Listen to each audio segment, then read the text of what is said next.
Hola a todos. Hoy os traigo, creo que un tema interesante. El tan traído y llevado autotune. Autotune, ni más ni menos que de la industria petrolera a los estudios y a los directos. Pero, ¿qué es autotune? Una definición más o menos acertada sería que es un hardware o un software que facilita la tarea de corregir la afinación de una melodía o línea musical. Veámoslo de una manera un poco abstracta. El sistema musical en Occidente está compuesto por 12 notas que se separan entre sí por intervalos de medio tono, también conocidos como semitonos. Por lo general, la mayor parte de las canciones que escuchamos usa una porción acotada de dichas notas que se denominan escalas. Si el tema está en re mayor, por ejemplo, consideraremos solamente 7 de las 12 notas como válidas. Si estas notas, estas notas son re, mi, fa sostenido, sol, la, si, do sostenido, notas que componen la mayor jónica de re. A pesar de que no tengamos ningún entrenamiento musical y debido a la cantidad de veces que escuchamos la misma escala una y otra vez en un contexto musical, nuestro cerebro está programado para entender que cuando algo está fuera de tono, falla la afinación. Cuando un cantante desafina, está en esencia cantando una nota que no pertenece a dicha escala. Esa nota puede estar en un semitono por debajo o un semitono por encima, o también puede estar entre medio, ya que entre dos semitonos hay un intervalo teóricamente infinito de frecuencias. Lo que hace Autotune es permitirnos visualizar en la pantalla de un ordenador gráficamente en qué lugar cae cada nota que está siendo analizada. Y se nos da la posibilidad de llevar con ese software esa nota al lugar a donde pertenece.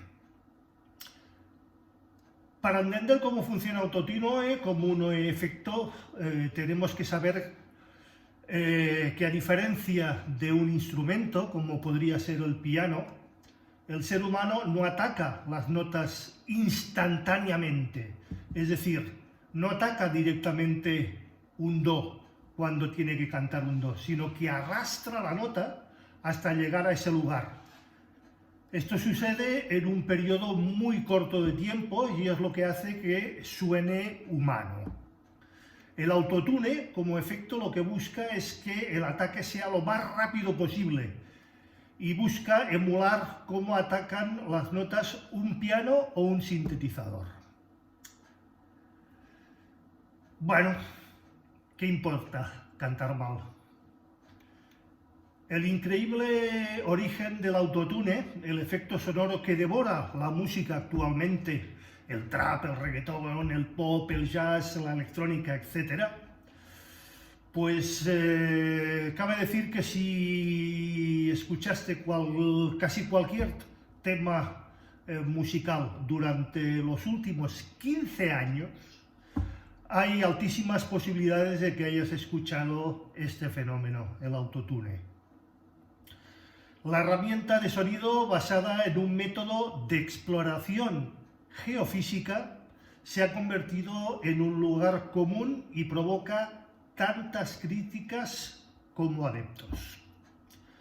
Dicen que Cher fue la primera, hace casi 24 años, en lo que hoy se considera uno de los singles más vendidos de la historia. En 1998 no era fácil prever, pero la producción de Believe supuso un viraje en la historia del pop. Antes del famoso estribillo, "Do you believe I love after love?", la voz de contralto de Cher se transformaba en un quiebro robótico, como perdida en una señal telefónica. Aquel efecto sonoro arrasó. Empezó a conocerse como el efecto Cher, y los productores de Believe prefirieron mantener en secreto esa primera vez en que el autotune se aplicaba de forma evidente, tal y como lo conocemos ahora. Cuando Rob Dinks, entonces presidente de la Warner Music en el Reino Unido, escuchó Believe, pidió a los productores que eliminasen ese efecto. Y Cher se negó en redondo. "Por encima de mi cadáver", dijo. Han pasado casi 25 años desde entonces y Autotune se ha convertido en uno de los softwares musicales o plugins más influyentes de la historia. El curso de la música, ya sea una moda arbitraria o una evolución necesaria, lo ha situado en un renacimiento indiscutible. Trap, reggaetón, bebop, jazz, incluso el flamenco. El efecto se ha fundido con la industria, como lo ha hecho con los géneros musicales durante las últimas décadas. Nada menos que desde Madonna, Kanye West, Lady Gaga, Britney Spears, Omar Montes, hasta Rosalía, pasando por Radiohead, Black Eyed Peas, Zetangana o Bad Gyal, lo han convertido en una extensión de sus cuerdas vocales, incluso durante sus conciertos. Esos gorgojeos digitales de la voz que asustaron al ejecutivo de Warner son ahora algo común, algo muy común. La herramienta comenzó a usarse como un corrector del tono en los estudios, para asegurar que ninguna de las notas emitidas por un vocalista estuviera fuera de afinación. Y quizá por ello, durante años, el uso del autotune se planteaba como un maquillaje prácticamente imperceptible, como una tecnología clandestina, como la chapa y pintura en los estudios de grabación. Al menos así es como lo concibió su creador, el geofísico Andy Hildebrand. De los yacimientos del Pretorio al estudio. Las bases de funcionamiento del autotune surgieron en la década de los 70, ya hablamos de hace unos cuantos añitos, cuando un muy joven ingeniero, el mencionado Andy Hildebrand, trabajaba para la petrolera norteamericana Exxon. Su trabajo consistía en desarrollar sistemas que interpretaran la vibración y la reflexión del sonido en las superficies de la Tierra para hallar yacimientos de petróleo. Estaba trabajando en un área de geofísica donde emites sonidos en la superficie de la Tierra o en el océano, escuchas las reverberaciones y a partir de esa información intentas averiguar cuál es la forma del subsuelo. Es como escuchar un relámpago y tratar de averiguar cuál es la forma de las nubes, explicó el ya mencionado ingeniero en Praise Economics, la revista Praise Economics. Aunque Hildebrand siempre había visto y vivido las matemáticas y la física como su gran pasión, tenía otra. La música, era melómano. Cuando dejó Exxon, comenzó a estudiar composición nada más y nada menos que la Shepherd School of Music de la Rice University. Y lo más importante, empezó a experimentar con sintetizadores y muchos instrumentos electrónicos. Durante más de una decena estuvo trasteando con estos elementos. Y por casualidad, en una cena, alguien le bromeó y le pidió a Hildebrand que inventara algo que le hiciera cantar afinado. Y esa fue, en esencia, la semilla del autotune. Andy Hildebrand, más tarde Antares Audio, relacionó el tratamiento de datos sísmicos, acústicos, y su implementación en la geofísica como una herramienta que permitiera manipular las frecuencias y ajustarlas a una escala musical concreta.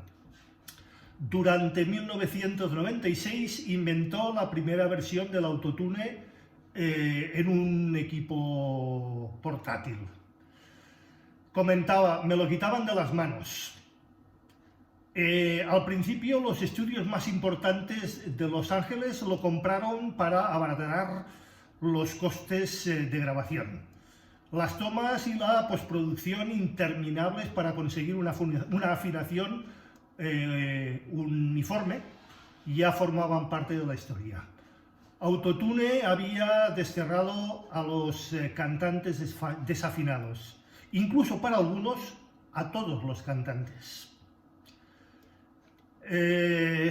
Yo nunca uso autotune para que se nota, explicaba Harto Rodríguez, productor especializado en música urbana, que ha trabajado con artistas tan grandes como Zetangana, Rails B, Cariño o Pedro de la Droga.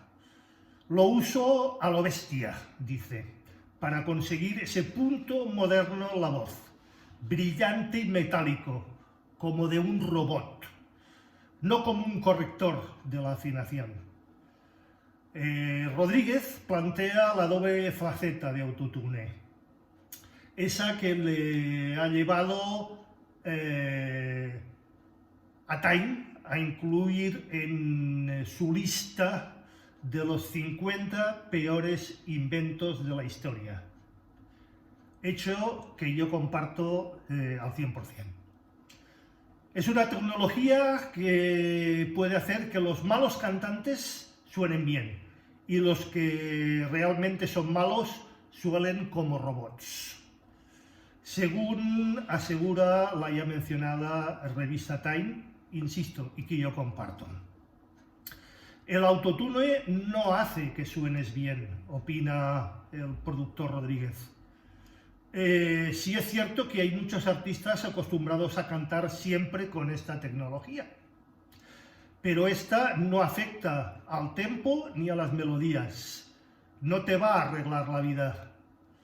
El hardware y más tarde software y o plugin que Heidelberg comercializó a través de su compañía ya mencionado, Antares Audio Technologies, tiene una doble vertiente, o al menos la tuvo. La de un recurso técnico para limpiar la voz y la de un recurso esotérico. Cuando la corrección de tono que ofrece el programa se ajusta al máximo, se aprieta, ocurre la magia, el efecto Cher. El sonido robótico, replicado y asentado por las mismas eminencias de la electrónica, como incluso Daft Punk. En el año 2000, el sencillo Native Song, interpretado por Milwaukee Al-Hansali en su álbum Production, fue el primero en utilizar autotune en toda y la totalidad de su letra. Estamos hablando ya del año 2000. Hoy casi todos los supervivientes del siglo XXI lo usan en mayor o menor medida. aunque reconocerlo todavía a muchos de ellos les caigan duras críticas. El ya mencionado cantante Omar Montes es un claro y puro ejemplo de ello. También conocido por haber ganado Supervivientes y por su relación con los Pantoja, el madrileño siempre ha defendido el uso de autotune como un recurso más. Dice, es un instrumento, como el que toca la guitarra o la flauta. A mí me gusta tocar el autotune. Eso lo explicaba Pablo Motos en su programa El Hormiguero. Es un instrumento musical que da un toque especial y que hay que saber utilizarlo muy bien. Si no, estás bien jodido. La gente tiene una idea errónea de autotune, comentaba el ya mencionado Montes. Las críticas que recibió por haberse filtrado un vídeo con su voz sin el tratamiento de estudio reflejan las ideas que asocian el autotune en el imaginario popular. La gente cree más en la técnica vocal y eso no es así, según él. La música depende mucho del flow personal y la performance que tenga el artista para grabar. Esto es lo que defiende Montes. Yo lo único que sé es que en la música hay que reinventarse y buscar la forma de llegar al público. Ahí tienes razón. Pero me recuerda a los años 60, cuando los músicos en Francia intentaron prohibir el sintetizador. Lo que ellos no vieron es que se pueden utilizar estas nuevas herramientas de una forma nueva, en lugar de utilizarlos solo para reemplazar los instrumentos que ya existen desde antes. Todo evoluciona muy rápido y cada vez hay más formas de grabar, insiste Montes. Partes de los ataques al autotune vienen por una premisa: la tecnología permite desafinar afinando, ser cantante sin saber cantar. Y puede que no importe, porque el valor de ciertos géneros no reside en sus cualidades musicales, sino en lo extramusical. El estilo es lo que marca las pautas, apunta Harto Rodríguez. ¿Alguien se ha fijado alguna vez en la técnica vocal de los cantantes punk? No lo creo, porque no importa, dice Rodríguez. El estilo no lo demanda, no es necesario cantar bien. Lo que llega a la gente son otras cosas: la energía, la rabia, la actitud, los modos, las maneras. Si hablamos de música popular urbana, pasa algo parecido. Esa crítica de que es que la gente que hace trap no sabe cantar porque usan autotune. En algún caso puede ser, pero tampoco es imprescindible ser el mejor y más grande cantante. Insisto, según Harto Rodríguez. Si escuchas trap chungo y sucio, también buscas una voz así. Tampoco vas a esperar que una persona muy bien educada musicalmente y con una voz impecable se dedique al trap. Autotune is for pussies. Dicho de otra manera, autotune es para cobardes. Mientras que el invento de Heidelberg trascendía fronteras y géneros musicales, sus detractores alzaban la voz a principios de este siglo XXI. Por su origen, algunos músicos asocian autotune con la trampa en el estudio.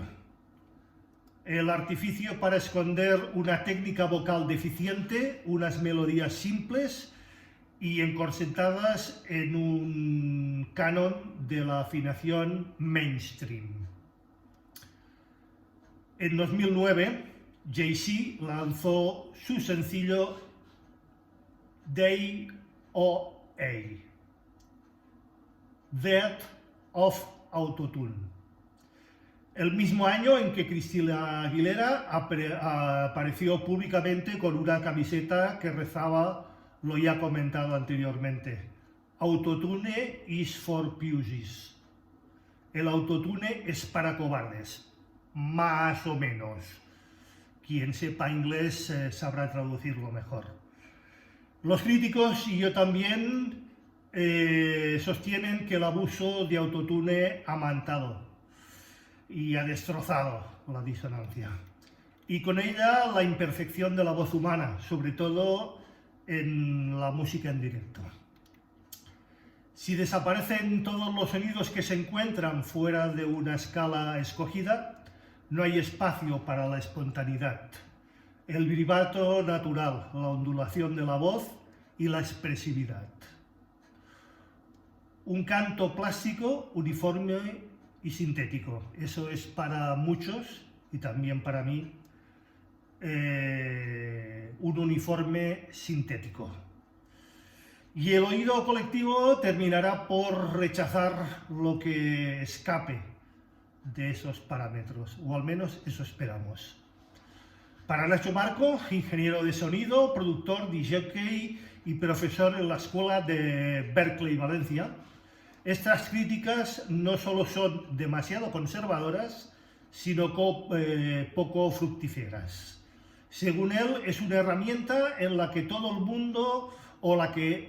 mundo tiene acceso, y cada vez es más fácil y más barato acceder a ella.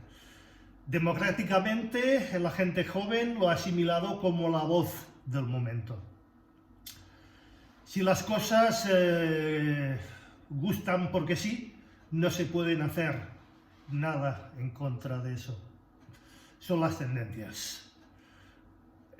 Cuando se inventó el theremin, uno de los primeros instrumentos electrónicos, lo primero que hicieron los críticos, o muchos de ellos, fue compararlo con los timbres que ya existían, es decir, el violín, la viola, la voz humana. Dijeron que no estaba a la altura, simplemente comparándolo con lo preexistente. Pero su creador había generado un sonido completamente nuevo, que además supuso la semilla de los sintetizadores. Primero los analógicos y mucho más tarde los digitales. Visto hoy, es evidente que esas críticas iban contra los tiempos. Cuenta el mencionado señor Marco. El autotune no va a hacer que desaparezcan los vocalistas, ni mucho menos. En mi último trabajo, dice él, por ejemplo, no lo hemos empleado. El autotune no va a hacer que desaparezcan los vocalistas, ni mucho menos. Tanto Arto Rodríguez como Nacho Marco coinciden en una observación. La evolución de la música, o de las músicas, está condicionado siempre por los avances tecnológicos. Cuando nació el rock, básicamente se electrificaron las guitarras, apunta Rodríguez. Durante el barroco, siglos antes de que se inventara el piano moderno, los instrumentos de teclado no permitían generar cambios en el volumen. En el clavicordio no existía el piano ni el forte. La intensidad de su sonido era constante, y de ahí el nombre con que se bautizó mucho después el nuevo instrumento, piano o pianoforte. La innovación tecnológica permitió que los compositores del renacentismo experimentasen con el volumen, el timbre y las agrupaciones musicales.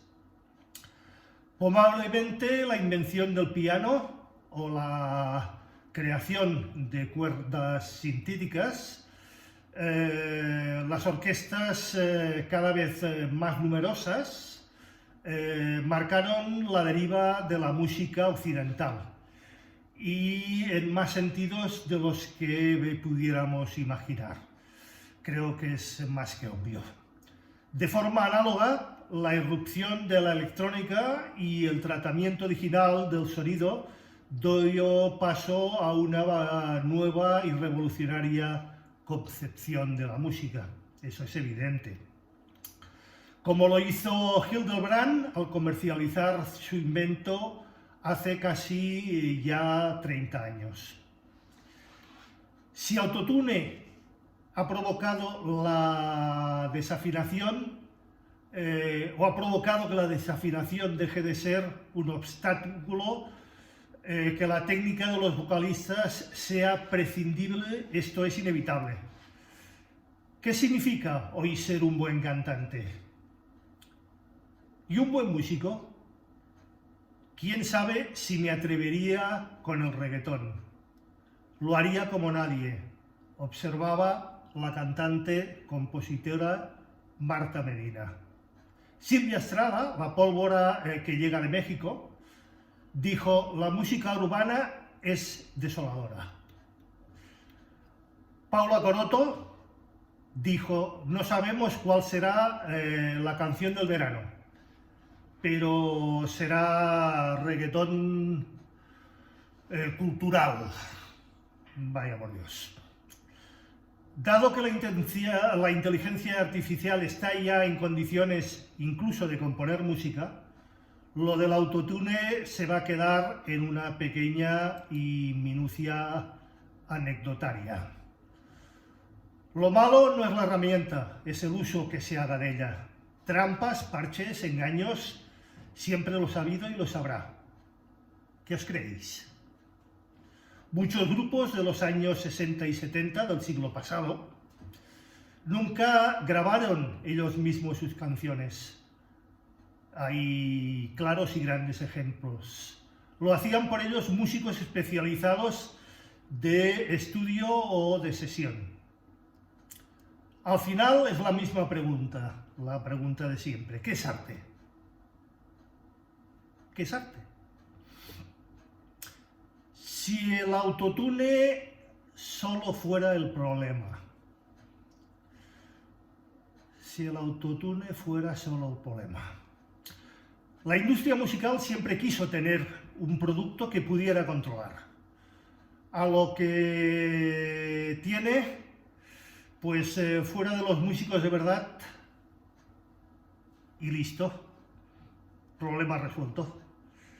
El que proporcionaba a Jimi Hendrix sus ayudas para el sonido característico que le definía de los críticos, o lo defendía de los críticos diciendo que él suministraba esos mismos efectos a muchos otros músicos, pero que solo Hendrix conseguía esos resultados. Bueno, también es verdad. Para muchos y para mí el autotune es a la música lo que el Photoshop a la fotografía, o al menos en sus comienzos. Luego se convirtió en una especie de Videoshop, porque retoca incluso al cantante en directo. Hay quien ve como parte de la cultura que hacemos creando, donde la falsedad lo posee y lo acapara todo, y es la premisa que prevale. Me recuerda una entrevista de hace unos años a un famoso, donde contaba que su padre tenía una granja lechera y que este se arruinó porque se negó a añadir agua a la leche. Y cada vez menos gente se la compraba, porque sabía demasiado intensa comparado con las que se podían comprar envasadas en los supermercados. No es problema del uso, es problema del sobreabuso. En el intermedio, el Gran Wyoming y su gente usan autotune para crear melodías de audio de las noticias más importantes del día o acontecidas durante la semana.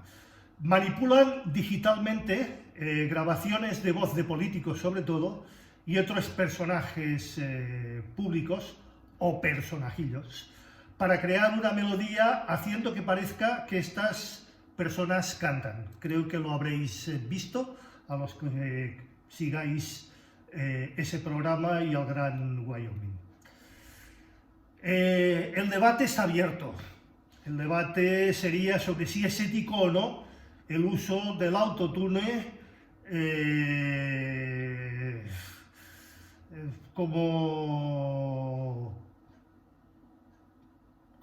como dónde deberíamos poner la línea roja o dónde deberíamos plantar la bandera. ¿Dónde está la línea roja? ¿Es ético grabar más de una toma en cualquier interpretación musical?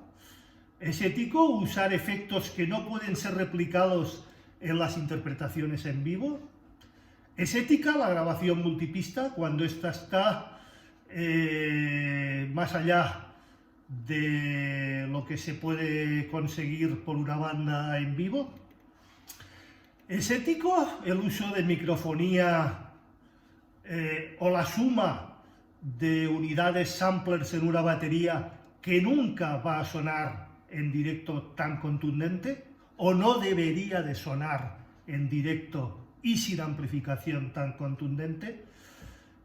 Todas estas preguntas en mayor o menor medida relativas al uso o abuso del autotune ciertamente tienen que ver con la filosofía que tengamos cada uno de nosotros de la música. Mucha gente piensa que la música grabada es una forma de dejar registro para la posteridad que no necesariamente tiene que ser la representación fiel de esas interpretaciones en vivo, sino que tienen que sonar lo mejor que pueda. Bueno, por otro lado existe gente como yo que piensan que la música grabada tiene que parecerse lo más posible a la música en vivo y no estarán ni más ni menos equivocados, creo, los que así lo crean. Los demás, bueno, es su opinión. Las desventajas del autotune. Muchos de sus verdaderos problemas es que crean expectativas falsas sobre la percepción de la música que escuchamos. Hoy por hoy, a nivel profesional, el autotune se usa hasta con cantantes que no lo necesitan absolutamente para nada. Es un estándar de la industria y genera interpretaciones machatas y predecibles. Todo suena igual. Siguiendo la analogía del Photoshop, que sienta modelos en la belleza que frustran a las personas y que no pueden encajar en los estándares mínimos, el autotune genera una expectativa que en todo tiene que estar perfectamente afinado. O está mal. La realidad es que ningún cantante canta con el nivel de la perfección. Por supuesto, muy lejos de lo que se puede lograr utilizando autotune. Por lo menos por lo que hoy por hoy son los robots, sí, pero no los humanos. Los humanos tenemos y tienen, por muy buenos cantantes que sean, sus limitaciones. Algunos ejemplos de esto podrían ser que el autotune se usa extensivamente en las fases de definición y en los castings de muchos de los grandes concursos en televisión. Esto quiere decir que ni siquiera los cantantes que están vendiendo como que son la panacea y que cantan de la de Dios, pueden estar a la altura de lo que se espera de ellos en cuanto a canto y a la afinación, evidentemente en crudo, en directo o a capela, que se suele decir. Esto no es porque canten mal, sino porque no cantan con el molde, la perfección edulcorada y lo que la televisión nos pretende vender. También es usado hasta hartarse en series como Glee, y en muchos casos con cantantes que pueden afinar perfectamente, como ya he mencionado antes. Las consecuencias directas de ese tipo de comportamientos vienen por el lado de la generación de personas que creen, acostumbrados a un nivel de imperfección inalcanzable, pues que estas herramientas deben ser utilizadas. No saben que la música la hacen los humanos, la hacemos los humanos, y que la magia no está en la perfección, sino en las emociones que esta música sea capaz de transmitirnos. Imaginad un mundo donde afinamos a los Beatles, a los Rollins, a los Who, o editamos hasta hartarnos a Bob Dylan. Mal, mal. Imaginad el primer disco de Black Sabbath con todas las notas perfectas y todas y cada una en su lugar. Horrible. Les quitaría toda la vida y toda la expresividad. Bueno, las ventajas del autotune. A pesar de lo ya nombrado, existen algunas cosas positivas en el uso de esta herramienta.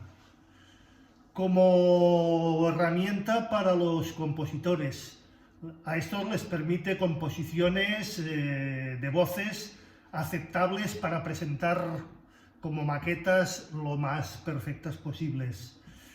En este caso no pretenden engañar a nadie, sino que quieren que sus maquetas, sus canciones, sus composiciones sean lo más presentables posibles.